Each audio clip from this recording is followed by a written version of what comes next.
Sepasang suami istri yang sedang menangkap belut secara tidak sengaja menemukan seekor hewan kecil yang bentuknya menyerupai tikus. Ketika ditangkap, hewan tersebut tampak sangat galak dan terus meronta. Mereka pun membawanya pulang dengan niat membersihkannya terlebih dahulu untuk memastikan apakah hewan itu dapat dikonsumsi. Namun, mereka tidak menyangka bahwa hewan kecil itu ternyata sangat menggemaskan, sehingga mereka pun merasa tidak tega untuk menyakitinya. Akhirnya, mereka memutuskan untuk memeliharanya sebagai hewan peliharaan dan memberinya susu segar. Hewan kecil itu minum dengan lahap dan terlihat sangat puas. Meski demikian, lingkungan yang asing membuatnya masih merasa takut. Setiap kali pria itu mencoba membelainya, ia sempat menunjukkan perlawanan. Namun, setelah lelah, ia akhirnya tertidur pulas di pelukan pria tersebut. Demi membuatnya merasa aman dan bahagia, pasangan itu merawatnya secara bergantian setiap hari. Setelah beberapa hari, hewan kecil itu mulai menjadi lebih aktif dan tampak menikmati kehidupannya yang serba tercukupi. Bahkan, sebelum tidur, ia selalu membutuhkan perhatian dan belayan. Jika bukan karena kelucuannya, pasangan itu mungkin tidak akan memiliki cukup waktu untuk selalu memanjakannya. Tak lama kemudian, ia pun sepenuhnya beradaptasi dengan lingkungan barunya. Setiap kali bangun, ia akan bergegas menghampiri mereka untuk mencari perhatian. Belakangan, setelah mencari informasi, pasangan tersebut baru mengetahui bahwa hewan itu bukanlah tikus, melainkan seekor berang-berang kecil yang sangat menggemaskan. Mereka pun merasa lega karena tidak jadi menjadikannya makanan, sehingga kini mereka memiliki seekor peliharaan yang unik dan penuh pesona. Hewan itu memiliki sifat yang stabil dan jinak, siapapun yang memberinya makan akan ia anggap sebagai sosok induknya. Mereka bahkan membelikannya sebuah sarang khusus agar ia memiliki tempat beristirahat yang nyaman. Saat tidak ada yang menemaninya, ia akan berdiam di sarangnya. Namun, begitu melihat pasangan tersebut, ia akan segera berlari menghampiri untuk menikmati belayan lembut dari tangan mereka.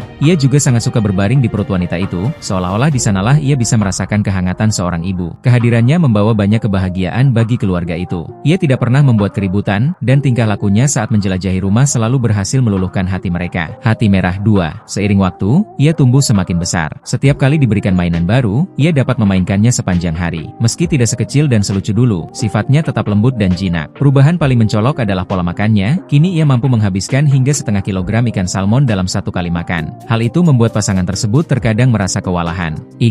Namun, sebagai balasannya, ia memberikan banyak kebahagiaan emosional. Setelah makan kenyang, ia akan menggoyangkan tubuhnya dengan lucu untuk menghibur mereka. Ia juga memiliki naluri menangkap ikan yang sangat baik, meskipun terkadang tetap nakal. Tirai rumah pun pernah dijadikannya mainan, dan ia sering pergi ke balkon untuk bermain air. Jelas terlihat bahwa ia sudah menganggap dirinya sebagai bagian dari keluarga itu. Ketika lelah, ia akan naik ke lantai atas dan berbaring di dekat kaki pria tersebut sambil mengeluarkan suara, seolah meminta makanan lagi. Demi menjaga berat badannya, pria itu kadang berpura-pura tidak mendengar. Namun, hewan cerdas itu akan membuka keran air sendiri untuk minum. Melihat hal itu, sang istri tidak tega dan akhirnya memberinya sedikit ikan salmon agar ia tidak kelaparan.